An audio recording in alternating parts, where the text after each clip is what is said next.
Hello students, welcome to our channel. आज के इस वीडियो में मैं आप लोग को पढ़ाने वाला हूँ क्लास 11th ओसीएम से चैप्टर नंबर 6। और आज का हमारा टॉपिक है procedure of formation of company. एक कंपनी को बनाने के लिए क्या क्या स्टेप्स होते हैं, उसकी क्या प्रोसेस होती है, वो डिटेल में एक्सप्लेन करूंगा, तो वीडियो को एंड तक जरूर देखना। आगे बढ़ने से पहले मैं आपको बता दूं कि अगर आप लोग ने हमारी चैनल को सब्सक्राइब नहीं किया है ना, तो जल्द से जल्द कर दो, बिकॉज हमको ना आपके सपोर्ट की काफी ज्यादा जरूरत है। आपका एक सब्सक्राइब हमें मोटिवेट करता है आपके लिए और भी ऐसे ही वीडियोस बनाने के लिए। और अगर आपने अभी तक अपने दोस्तों के साथ शेयर नहीं किया ये हमारा जो यूट्यूब चैनल है, वो तो जल्द से जल्द शेयर कर दो, जिसकी वजह से उन तक भी ये वीडियो पहुंच पाए और उनको भी पता चले कि कोई तो है जो 11-12 जीएसईबी के लिए वीडियो बनाता है। तो चलिए शुरुआत करते हैं आज का हमारा ये topic, procedure of formation of company. तो जो प्रोसीजर है कंपनी के फॉर्मेशन की, वो दो स्टेप्स में डिवाइडेड है। पहला है प्रमोशन और दूसरा है procedure to obtain certificate of incorporation. अब प्रमोशन जो है ना, उसमें तीन टाइप्स आ जाते हैं, उसमें तीन स्टेप्स है। पहला है idea of promotion of company, then है प्राइमरी एंड डिटेल इन्वेस्टिगेशन, फिर है मोबिलाइजेशन ऑफ रिसोर्सेज। ठीक है, इसके तीन स्टेप्स है। फिर दूसरा आ जाता है आपका procedure to obtain certificate of incorporation, जिसमें MOA, AOA, list of director, return consent of director, declaration of interest in other company, statement of fulfilment of provision of law. तो ये टोटल स्टेप्स है, जिसके बाद कोई भी कंपनी जो है वो शुरू हो सकती है। एक और चीज मैं आपको बता दूं कि एग्जाम के अंदर ना ये वाला जो टॉपिक है वो सबसे ज्यादा बार पूछा जाता है, और ये टॉपिक आपका एग्जाम में 5 मार्क में आ सकता है और काफी इंपॉर्टेंट टॉपिक भी है। और अगर पेपर हार्ड बनाना है ना, तो ये टॉपिक जरूर पूछा जाता है। ठीक है, process to obtain certificate of incorporation, जिसमें 6 पॉइंट्स देके रखे, उसके 6 स्टेप्स है। ठीक है, और बात करें प्रमोशन की, तो ये वाला आपको 1 मार्क में भी देखने को मिल सकता है, 2 या 3 मार्क में भी देखने को मिल सकता है। डिपेंड करता है कि आपके स्कूल में किस तरह से पूछ रहे हैं। बाकी एक्सरसाइज में देखें तो 1 मार्क में भी ये पूछ सकते हैं। ठीक है, चलो अब हम लोग इसके स्टेप्स की बात करें तो पहला प्रमोशन देके रखा है, उसको समझते हैं क्या दिया है। तो the idea to bring a company into being to make preparation for the same, मतलब कि कंपनी के एक आइडिया से लेके कंपनी को बनाने तक की जो पूरी जर्नी है ना, उसमें सबसे पहला स्टेप आता है प्रमोशन का। पहले तो एक आइडिया आना चाहिए ना, ऐसा तो नहीं है सपना है और नेक्स्ट डे उठ के मैंने कंपनी खोल दी। मेरे पास एक अच्छा आइडिया होना चाहिए जिसकी बेसिस पे मैं कंपनी को शुरू कर सकता हूं। तो जो एग्जीक्यूटर होता है आइडिया का, ठीक है, जिसको भी आइडिया आया है, उसको हम लोग प्रमोटर कहते हैं, जो प्रमोशन का काम करता है। तो ये पहला स्टेज होता है जिसको हम लोग प्रमोशन कहते हैं, और ये स्टेज को परफॉर्म करने वाले को प्रमोटर कहा जाता है। और इस स्टेज पे कोई भी ये पॉइंट्स जो है वो प्रमोटर फॉलो करते हैं, उसको कंसीडर करने पड़ते हैं। जैसे पहला idea of promotion of a company, सबसे पहले ना माइंड ऑफ प्रमोटर, मतलब जो प्रमोटर है उसके दिमाग में एक आइडिया आना चाहिए कि मेरे को इस तरह की कंपनी ओपन करनी है। वो जो है वो प्रमोट करता है अपनी कंपनी को और रिसर्च वर्क करता है। देखो सीधी सी बात है, मेरे को कभी भी कोई आइडिया आता है तो तुरंत कंपनी को खोल नहीं दिया जाता, पहले उसके रिलेटेड रिसर्च करनी पड़ती है। क्या मैं जो काम करने वाला हूं वो मार्केट में लोग खरीदेंगे, चलेगा, हर एक चीज का रिसर्च करना पड़ता है। मेरी प्रोडक्ट किस मार्केट में बिकेगी, वो सारी चीज का प्रमोट मतलब बोलते हैं ना प्रमोशन वाले स्टेज में रिसर्च करनी पड़ती है। और प्रमोशन को ब्रेन चाइल्ड कहा जाता है प्रमोटर का, मतलब जो कंपनी बड़े से बड़ी कंपनी की शुरुआत यहां से होती है, एक आइडिया से शुरुआत होती है। देन है number 2 primary and detail investigation. एक बार अपने जो प्रमोटर होता है उसको दिमाग में आइडिया आ गया, तो प्रमोटर क्या करता है, जो भी एम्पिरिकल स्क्रूनिटी, मतलब छोटी से छोटी चीज का ध्यान रखता है, हर एक चीज को कंसीडर करके चलता है कि अगर लॉस हुआ तो कितना नुकसान जाएगा, प्रॉफिट हुआ तो कितना प्रॉफिट होगा, और मतलब प्लान ए प्लान बी, हर एक चीज को ये लोग कंसीडर करके चलते हैं। ठीक है, तो प्रमोटर यही काम करता है कि वो आइडिया को इंप्लीमेंट करने के लिए हर एक तरह का एक डिटेल इन्वेस्टिगेशन करता है। वो सिलेक्ट करता है बिजनेस की लोकेशन, कितना प्रॉफिट होगा, हर एक चीज इवेल्युएट की जाती है। एक प्राइमरी टेस्ट भी लिया जाता है जहां पे डिटेल एनालिटिकल इवैल्यूएशन किया जाता है, मतलब इवैल्यूएशन मतलब हम कहेंगे एनालिसिस किया जाता है एक प्राइमरी टेस्ट ले करके। और यहां पे इंफॉर्मेशन वो लोग इकट्ठा करते हैं रिगार्डिंग रॉ मटेरियल, कैपिटल, कितना पैसा लगेगा, कितने मशीन्स लगेंगे, रॉ मटेरियल कितना लगेगा, डिमांड कितनी होगी, इक्विपमेंट्स क्या क्या यूज होंगे, ट्रांसपोर्ट फैसिलिटी क्या होगी, हर एक तरह की इंफॉर्मेशन को कलेक्ट किया जाता है इस स्टेज में। देन बात करें number 3 mobilisation of resources. Next है नंबर 3 मोबिलाइजेशन ऑफ रिसोर्स। देखो 4th पॉइंट भी है, शायद यहाँ पे लिखना ना रह गया, टाइपिंग मिस्टेक हुई है, तो मैं यहाँ पे लिख लेता हूं 4th नंबर का फाइनेंशियल अरेंजमेंट। ठीक है, ये वाला पॉइंट भी आता है इसके अंदर। तो यहाँ पे आप जब नोट में सारी चीजें लिख रहे हो तो ये भी आप लोग लिख लेना, ठीक है, फाइनेंशियल अरेंजमेंट। क्योंकि देखो हेड पॉइंट्स बहुत ज्यादा इंपॉर्टेंट है, अंदर आप खुद बना के भी लिख सकते हो पर हेड पॉइंट उसके लिए आपको आने चाहिए, ठीक है। चलो तो देख लेते हैं थर्ड पॉइंट क्या देके रखा हुआ है। तो थर्ड पॉइंट में दिया है कि जो प्रमोटर है ना वो कॉन्ट्रैक्ट में आता है। कैसा कॉन्ट्रैक्ट करता है कि लैंड लेता है, रॉ मटेरियल्स खरीदता है, मशीनरी खरीदता है, ठीक है, सर्विसेज खरीदता है, और ये सारी चीजें प्रमोशन के अंदर आ जाती है। तो वो कॉन्ट्रैक्ट्स में एंटर होता है, जो भी लैंड है खरीदनी है तो उसके कॉन्ट्रैक्ट में आता है, अगर खुद की नहीं है रेंट पे लेनी है, लीज पे लेनी है, तो वो सारी चीजें इस स्टेप में आ जाती है। मोबिलाइजेशन ऑफ रिसोर्स कहते हैं। मोबिलाइजेशन मतलब एक जगह से दूसरी जगह पे जाना। तो सीधी सी बात है, लैंड पहले किसी और की थी अब किसी और की हो जाएगी, फिर रॉ मटेरियल पहले कहीं और थे अब कहीं और हो जाएंगे, तो मोबिलाइजेशन होता है रिसोर्स का। फिर फोर्थ पॉइंट है फाइनेंशियल अरेंजमेंट, मतलब पैसा अरेंज करना पड़ेगा ना, कॉन्ट्रैक्ट में एंटर हुए तो ये जो है वो बहुत इंपॉर्टेंट है ये step. It is to be consider from where and how procure capital for procuring the equipment and asset. यहाँ पे ये सोचा जाता है कि पैसे लाएंगे कहां से, क्या हम बैंक से लोन लेंगे या मार्केट में इक्विटी शेयर इश्यू करेंगे, कैसे करेंगे, उसका पूरा यहाँ पे सोचा जाता है। और जो भी नई एस्टेब्लिश कंपनी होती है ना, न्यू एस्टेब्लिश कंपनी, वो अपने पैसे, कैपिटल मतलब जो पैसे है वो किसके थ्रू रेज करती है, शेयर्स के थ्रू रेज किया जाता है, ठीक है। तो ये चार स्टेप प्रमोशन के अंदर आ जाते हैं जहां पे एक प्रमोटर ये चार चीजें सोचता है। फिर बात करें आगे, तो procedure to obtain certificate of incorporation. जब ये चार पॉइंट अच्छे से हो जाते हैं, चार स्टेप्स फॉलो हो जाते हैं, फिर ना एक सर्टिफिकेट लेना पड़ता है कंपनी को शुरू करने के लिए, और उस सर्टिफिकेट को कहते हैं सर्टिफिकेट ऑफ इनकॉर्पोरेशन। तो इनकॉर्पोरेशन का सर्टिफिकेट कैसे लेना होता है उसके मैं स्टेप्स बता देता हूं।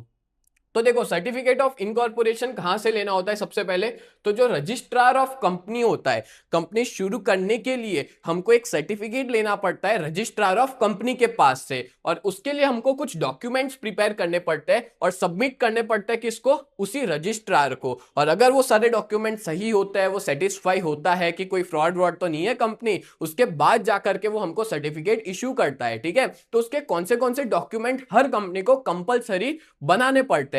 तो सबसे पहला आता है मेमोरेंडम ऑफ एसोसिएशन। अच्छा, मेमोरेंडम ऑफ एसोसिएशन को ना बेसिक डॉक्यूमेंट और कंपनी का कॉन्स्टिट्यूशन माना जाता है, और जनरली इसमें ना अलग अलग चीजें इंवॉल्व हो जाती है, और ये बाहर वालों के लिए ज्यादा यूजफुल है, मतलब it is for the external parties only, ठीक है। और आगे बात करें तो इसमें जैसे आपको पता है कोई भी बिल्डिंग बनती है तो उसका बेस मजबूत होना चाहिए, वैसे ही कंपनी के अंदर मेमोरेंडम ऑफ एसोसिएशन उसका बेस माना जाता है, ठीक है। और लिखा भी है यहाँ पे constitution of company on which building of a company is constructed, मतलब वो उसका बेस है, जितना अच्छा बेस होगा उतनी कंपनी अच्छी बनेगी, ठीक है। आगे बात करें तो provision of companies provision of following clauses are compulsorily in memorandum of association, जिसको शॉर्ट में हम लोग एमओए भी कहते हैं, मेमोरेंडम ऑफ एसोसिएशन को, जहां पे टोटल 6 चीजें मेंटेन करनी पड़ती है, मतलब लिखनी होती है, जरूरी होती है। 6 क्लॉजेज जो है वो याद रखना। पहला नेम क्लॉज, दूसरा address of registered office clause, तीसरा ऑब्जेक्ट क्लॉज, चौथा लायबिलिटी क्लॉज, पांचवा कैपिटल क्लॉज, और छठा एसोसिएशन क्लॉज। तो इस तरह से टोटल 6 अलग अलग क्लॉजेस को मेंटेन किया जाता है, मतलब लिखा जाता है मेमोरेंडम ऑफ एसोसिएशन में।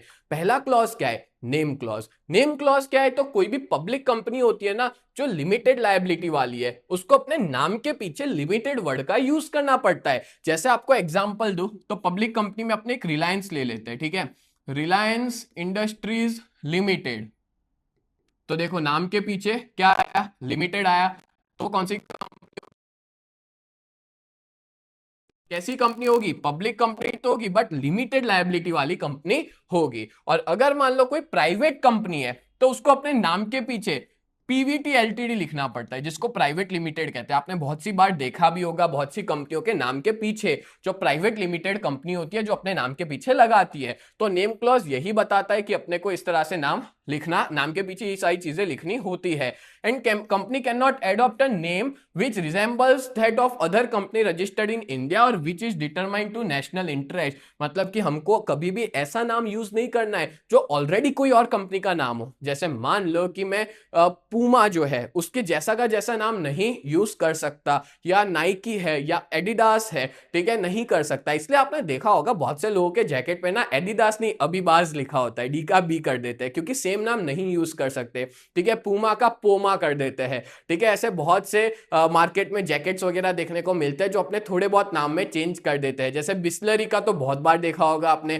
ठीक है, बिल्सहरी, या तो ऐसे अलग अलग नाम यूज कर लेते हैं, जिसका मतलब क्या है, सेम नाम कोई और कंपनी यूज नहीं कर सकती, इवन हम लोग भी नहीं कर सकते, ठीक है। तो ये हो गया नेम क्लॉज। देन बात करें number 2, address of registered office clause. आपको पता है कंपनी जो है ना, उसको अपना एक फिक्स एड्रेस बताना पड़ेगा अपनी रजिस्टर्ड ऑफिस का, और कंपनी जब तक है तब तक वो अपनी रजिस्टर्ड ऑफिस को चेंज नहीं कर सकती। और रजिस्टर्ड ऑफिस का फिक्स एड्रेस इसलिए क्योंकि अगर किसी को भी, कोई भी पब्लिक को या किसी को भी जरूरत पड़ी, कंपनी के कुछ भी काम पड़ा, तो वो उस रजिस्टर्ड ऑफिस में जा सकते हैं। इवन जो ज्यूरिसडिक्शन है, मतलब कि कोर्ट वोट या गवर्नमेंट को कभी जरूरत पड़ी तो उनको उसी ऑफिस में जाना रहता है। तो हर कंपनी जो पब्लिक कंपनी है उनको अपनी एक फिक्स रजिस्टर्ड ऑफिस रखनी पड़ती है। क्लियर? चलो नेक्स्ट है ऑब्जेक्ट क्लॉज।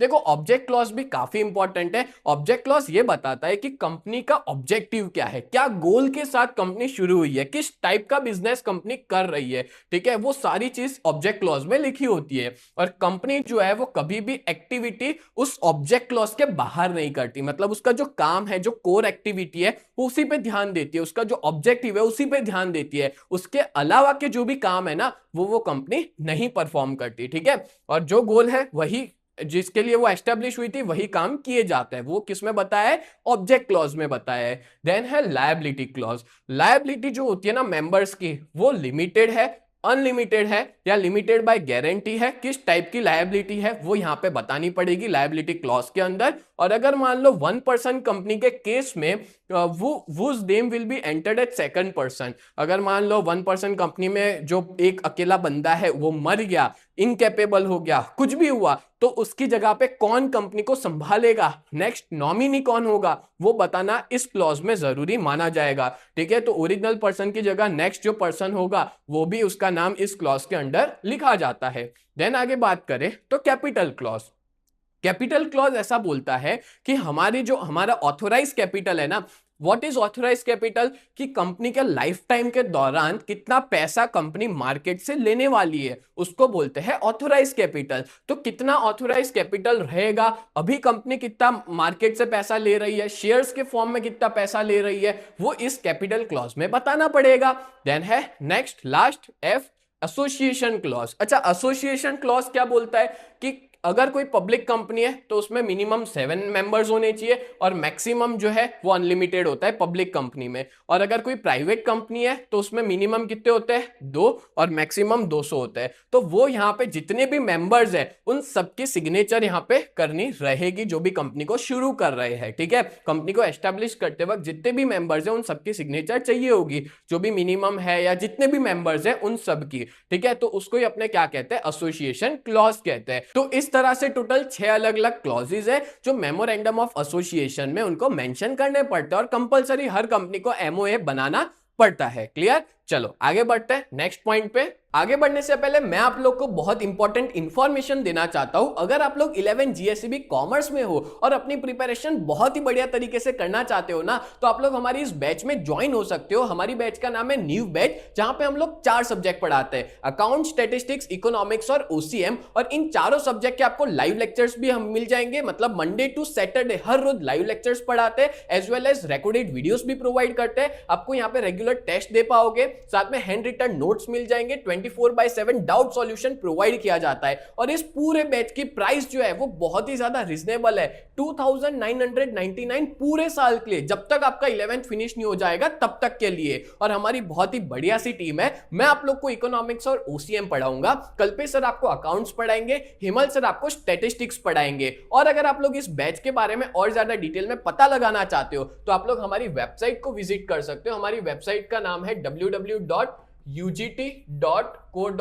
इस वेबसाइट पे आप लोग विजिट कर सकते हो। एज वेल एज अगर आप लोग ने अभी तक हमारी ऐप को डाउनलोड नहीं किया है तो प्ले स्टोर पे जाकर के यूजीटी नाम से आप सर्च कर सकते हो, प्ले स्टोर पे अवेलेबल है, जाके डाउनलोड कर लीजिए। और अगर आप लोग आईफोन यूजर हो तो ऐप स्टोर के ऊपर माई इंस्टीट्यूट के नाम से अवेलेबल है, आप वहां पे जाकर के भी डाउनलोड कर सकते हैं। और उसका ORG कोड है UGKX उसका ORG कोड है, ठीक है। और अगर आप लोग हमारा कांटेक्ट करना चाहते हो, अपने पेरेंट्स की बात करवाना चाहते हो, तो हमारा कांटेक्ट नंबर है 7202012221। ये हमारे ऑफिस का कांटेक्ट नंबर है, इस पे आप लोग कांटेक्ट कर सकते हो। सच बता रहा हूं, इस बैच में अगर आप ज्वाइन हो जाते हो ना, तो आपका बहुत ही बढ़िया रिजल्ट आएगा। अभी तक बहुत सारे ऐसे बच्चे हैं जो इस बैच में जुड़ चुके हैं, और बहुत से ऐसे भी बच्चे हैं जो ऑफलाइन में भी ट्यूशन जाते हैं और अपने बैकअप के लिए वो लोग हमारी इस बैच में जुड़े हुए हैं, और जिनका रिजल्ट भी बहुत अच्छा खासा आ रहा है। तो जल्द से जल्द आप लोग हमारी इस बैच में जुड़ जाइए, जिसमें आपका ही फायदा है। चलो आगे बढ़ते हैं नेक्स्ट टॉपिक पे।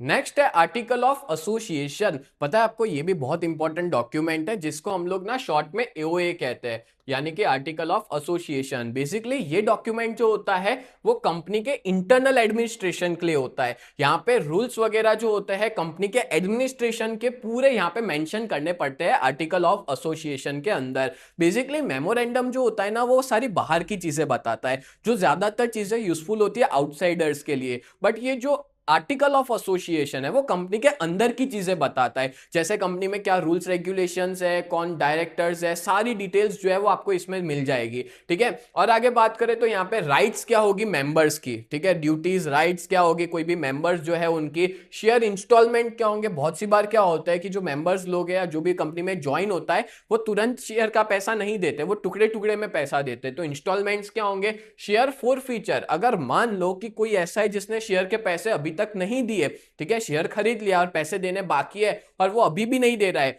तो उस कंपनी वाले ना उसके शेयर को जब्त भी कर सकते हैं, जिसको हम लोग कहते हैं शेयर फॉरफीचर। क्लियर। नेक्स्ट आगे बात करें तो डायरेक्टर्स जो है, बोर्ड ऑफ डायरेक्टर जो कंपनी को चलाते हैं, जो सबसे मेन इंसान होते हैं कोई भी कंपनी के, वो उनकी पावर्स क्या होगी, क्या क्या वो लोग काम करेंगे, किस एरिया में काम करेंगे। तो कंपनी के अंदर की जितनी भी सारी चीजें हैं ना, वो सारी की सारी किसमें देखने को मिलेगी, आर्टिकल ऑफ एसोसिएशन में। तो हम ऐसा कह सकते हैं कि जो मेमोरेंडम ऑफ एसोसिएशन और आर्टिकल ऑफ एसोसिएशन, ये दोनों ऐसे डॉक्यूमेंट है जो पब्लिक डॉक्यूमेंट्स है, और रजिस्ट्रेशन करने के बाद ये मतलब रजिस्ट्रेशन के लिए ये सारे इंपॉर्टेंट है। अब रजिस्ट्रेशन कहां किया जा रहा है, रजिस्ट्रार के पास, ठीक है।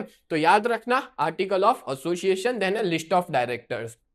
अब यहां पे हम जितने भी लोग जो रेडी है डायरेक्टर का काम करने के लिए, डायरेक्टर बनने के लिए, ठीक है, वो लोग, उनका रजिस्ट्रेशन किया जाता है। हमको रजिस्टर करवाना पड़ता है सारे डायरेक्टर्स को। किसके पास रजिस्ट्रेशन करवाना है, तो रजिस्ट्रार ऑफ कंपनी के पास, ठीक है। स्टार्टिंग में जो अपने को ये सर्टिफिकेट देगा ना, उसके पास इन लोग का नाम लिखवाना पड़ता है, उनका नाम, एड्रेस, एज, बिजनेस, नेशनैलिटी, हर एक चीज लिखवानी पड़ती है। और ये भी याद रखना, बोर्ड ऑफ डायरेक्टर के अंदर ना मिनिमम एक वुमेन होना जरूरी है, मतलब कि फीमेल डायरेक्टर होना जरूरी है बोर्ड ऑफ डायरेक्टर में। क्लियर। नेक्स्ट है number 4, written consent of directors. यहाँ पे जितने भी पता है आपको डायरेक्टर पे क्यों इतना जोर दिया जा रहा है, क्योंकि कंपनी की जो बुनियाद है, मतलब कंपनी को आगे चल के ग्रो करने वाले लोग यही होते हैं। अगर कंपनी को डूबना है ना, तो यही लोग डुबा सकते हैं, और कंपनी को बहुत आगे बढ़ाना है ना, तो यही लोग कंपनी को आगे भी बढ़ा सकते हैं। बहुत बोलते हैं ना, पावरफुल होते हैं, इंटेलिजेंट लोग होते हैं जो कंपनी के डायरेक्टर्स होते हैं, ठीक है। और रिटर्न कंसेंट हर एक डायरेक्टर का चाहिए होगा।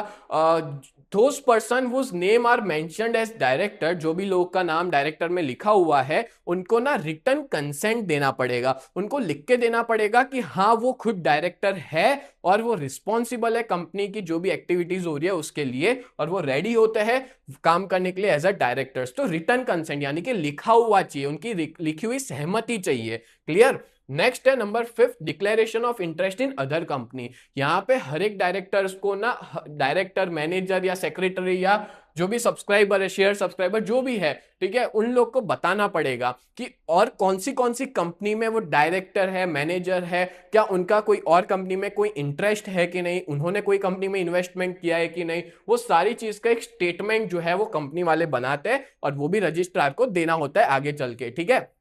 देन है statement of fulfilment of provision of law. यहां पे एक स्टेटमेंट, एक प्रिस्क्राइब फॉर्म में एक स्टेटमेंट होता है जो रजिस्टर्ड करना पड़ता है रजिस्ट्रार से देने से पहले, और उसके अंदर सारे लीगल प्रोविजंस हमने फुलफिल किए कि नहीं, सारी चीजें बोलते हैं ना प्रॉपर मेंटेन है कि नहीं, वो प्रिपेयर करना होता है। और यहाँ पे हमको रजिस्ट्रेशन फीस भी पे करनी होती है सारे डॉक्यूमेंट्स के साथ। इन शॉर्ट में ऐसा कहूंगा, 6th वाला पॉइंट ऐसा कहना चाह रहा है कि हमने जितने भी डॉक्यूमेंट्स प्रिपेयर किए वो सारे प्रॉपर है, सही है, कोई तरह का फ्रॉड नहीं है, वो सारी चीज प्रॉपर है, वो एक स्टेटमेंट हम लोग बनाते हैं, ठीक है, और रजिस्ट्रेशन फीस पे करते हैं। अब क्या होता है, तो देखो सारे डॉक्यूमेंट्स को प्रॉपरली चेक करने के बाद, जिसको स्क्रूनिटी कहते हैं, चेक करने के बाद रजिस्ट्रार जो है वो अपने रिकॉर्ड्स में रखता है और सारे डॉक्यूमेंट्स उसको अगर सेटिस्फैक्टरी मिलते हैं कि हाँ भाई इन लोग ने जो भी डॉक्यूमेंट्स दिए वो एकदम प्रॉपर है, फेयर, ट्रू है, एकदम सही है, अगर वो सेटिस्फाई है तो वो रजिस्ट्रार हमको सर्टिफिकेट ऑफ इनकॉर्पोरेशन इशू करेगा। वो हमको सर्टिफिकेट देगा कि हाँ भाई लो अब आपके पास ये सर्टिफिकेट आया और अब आप कंपनी को शुरू कर सकते हो, और यहां पे जाके अपनी सर्टिफिकेट ऑफ इनकॉर्पोरेशन की प्रोसेस खत्म होती है। और जिस डेट से हमको सर्टिफिकेट ऑफ इनकॉर्पोरेशन मिलता है ना, तब से कंपनी शुरू मानी जाती है, तब से कंपनी जो है वो कमेंस हो चुकी है, कंपनी स्टार्ट हो गई है। ठीक है, along with issue of certificate of incorporation, जब सर्टिफिकेट ऑफ इनकॉर्पोरेशन जो रजिस्ट्रार है वो हमको देता है, उसके साथ साथ में हमको एक CIN नंबर भी देता है। So what is CIN? तो CIN को कहते हैं कॉर्पोरेट आइडेंटिफिकेशन नंबर, जिसको CIN नंबर कहते हैं, जो हर कंपनी को दिया जाता है। ठीक है, विच become identity of the company, जो कंपनी का आइडेंटिटी होती है। जैसे पता है ना, अपने कोई व्हीकल लेते हैं तो व्हीकल पे नंबर प्लेट होती है जो बताता है कि ये व्हीकल किसका है, वैसे ही हर कंपनी का एक CIN नंबर होता है जो कंपनी के आइडेंटिफिकेशन के लिए यूज किया जाता है। ठीक है, और वो नंबर सर्टिफिकेट ऑफ इनकॉर्पोरेशन में भी मेंशन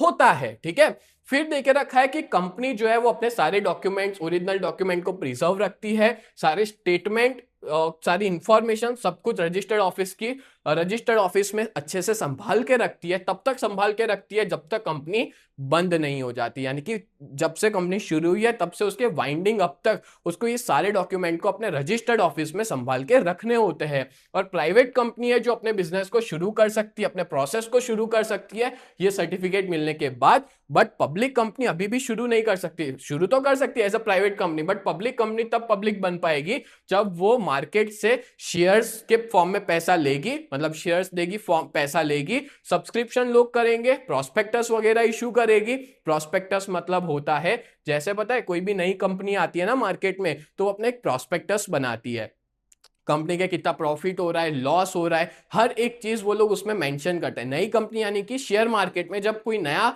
कंपनी जो अपने शेयर्स इशू करना चाहती है वो आती है, तो अपना प्रोस्पेक्टस बनाती है जिसमें कंपनी के बारे में हर एक चीज XYZ हर एक चीज लिखी हुई होती है। तो वो कंपनी प्रोस्पेक्टस इशू करती है, मार्केट में लोग देखते हैं कि नहीं भाई ये कंपनी अच्छी है, लोग उसके शेयर्स खरीदते हैं, लोग कंपनी को पैसा देते हैं, तब जाके कोई पब्लिक कंपनी शुरू हो सकती है। पर प्राइवेट कंपनी यहां से ही शुरू हो जाएगी जब से उनको सर्टिफिकेट ऑफ इनकॉर्पोरेशन मिल जाएगा। बट पब्लिक कंपनी को शेयर्स वगैरह इशू करने पड़ते हैं, फिर पैसा मिलने के बाद वो स्टार्ट करती है अपनी पब्लिक कंपनी को। बोलो क्लियर हो गया? तो आज के इस वीडियो में मैंने आपको प्रॉपर तरीके से डिटेल में हर एक चीज समझाई है कि क्या प्रोसीजर रहती है कोई भी एक कंपनी को खोलने की, फॉर्मेशन ऑफ कंपनी की क्या प्रोसीजर रहती है। तो उम्मीद करता हूं ये पूरा वीडियो आपको बहुत अच्छे से समझ में आया होगा। तो ऐसे ही वीडियोस देखने के लिए आप लोग हमारे चैनल को जरूर सब्सक्राइब कीजिए और हमें सपोर्ट कीजिए, आप अपने सारे दोस्तों को ये वीडियो भेज दीजिए। तो मिलते हैं नेक्स्ट वीडियो में, तब तक के लिए bye and thank you so much.